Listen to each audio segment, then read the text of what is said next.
Mumpung cuacanya lagi bagus seperti ini, Pak suami juga ngajakin keluar sebentar buat beli bakso. Setelah selesai kita mampir ke taman. Lanjut yang terakhir kita main ke rumah orang tua aku sebentar. Nah, seperti biasa ya hari ini kita ketemu lagi di video kegiatan aku. Di awalnya tadi juga udah aku perlihatkan ada kegiatan Pak suami yang mau tutup warungnya terlebih dahulu sebelum berangkat pastinya. Untuk waktunya juga ini tuh sebenarnya masih sekitar jam 7 malam dan berhubung untuk kita yang kepengen cari jajanan tuh sebenarnya udah sedari sore harinya tadi ya. Tapi sepertinya untuk cuacanya juga lumayan mendukung, makanya untuk cari jajanannya ini kita tunda di malam hari saja seperti ini. Sebenarnya di daerah aku sini tuh ada banyak kulineran, tapi yang mau gimana lagi ya, kita sukanya makanan yang satu ini. Makanya ada di beberapa kegiatan yang aku bagikan. Kalau misalnya pada saat kita mau cari jajanan yang pastinya nggak lupa dengan jajanan yang satu ini. Apalagi untuk menuju ke lokasinya pun nggak harus membutuhkan waktu yang lama, mungkin hanya sekitar 5 menitan saja. Dan ini dia kita udah sampai di lokasinya. Seperti biasa ya, di sini aku lebih memilih bakso. Sama halnya dengan Ade Alia, tapi berbeda lagi kalau misalnya Pak suami beliau lebih memilih mie ayam. Dan ya seperti biasa untuk warung bakso yang satu ini entah siang ataupun malam pastinya pengunjungnya juga lumayan ramai. Yang barangkali untuk pengunjung yang lainnya juga sama halnya dengan kita ya, untuk warung bakso yang satu ini meskipun udah bertahun-tahun untuk kualitas rasanya juga nggak berubah sama sekali. Nah, di sini kita makan baksonya sambil cerita-cerita ya, karena kebetulan setelah ini nanti kita juga bakalan mampir ke rumah orang tua aku. Tapi sebelum kita ke sananya, Ade Alia juga kepengen banget minta dimampirin ke taman ya. Yang kebetulan untuk tamannya juga berada tepat di depan warung bakso ini alias di seberang jalan.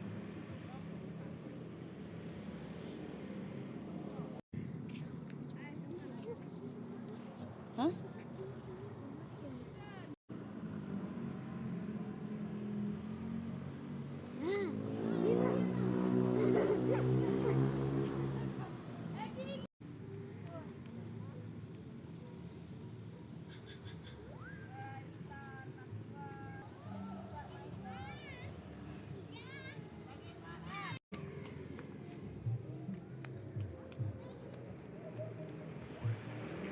Nah, untuk kegiatan kita di tamannya tadi nggak yang lama-lama juga ya, cukup 15 menitan saja. Takutnya untuk waktunya ini tuh lumayan larut. Kebetulan kita juga pengen main sebentar ke rumah orang tua aku yang seperti biasa ya. Kalau udah main ke rumah orang tua aku tuh pastinya seringkali keasikan ngobrol yang tahu-tahu untuk waktunya juga udah kemalaman. Nah, di sini singkat cerita kita pun udah sampai di rumah orang tua aku ya. Yang tadinya pas kita barusan saja sampai untuk pintunya juga kebetulan nggak terkunci ya. Jadi di sini langsung saja kita masuk yang akhirnya orang tua aku juga agak sedikit kaget karena kita datangnya tiba-tiba. Singkat cerita ini pun udah sekitar jam setengah 11 malam ya. Seperti yang aku bilang tadi, kita pun sering banget kemalaman kalau pulang ke rumah pada saat selesai main dari rumah orang tua aku. Dan di tengah perjalanan untuk bawa motornya juga sepertinya kurang nyaman dan ternyata kekurangan angin. Nah, di sini kita mampir sebentar ke bengkel. Yang beruntungnya di jam yang seperti ini masih ada saja bengkel yang masih buka. Setelah selesai kita lanjutkan lagi perjalanan pulangnya. Nah, di sini berhubung ada Alia tuh udah lumayan mengantuk ya. Jadi pas suami juga bawa motornya lumayan ngebut dan baiklah segini dulu video kegiatan aku hari ini. Sampai jumpa kembali di video kegiatan aku esok hari.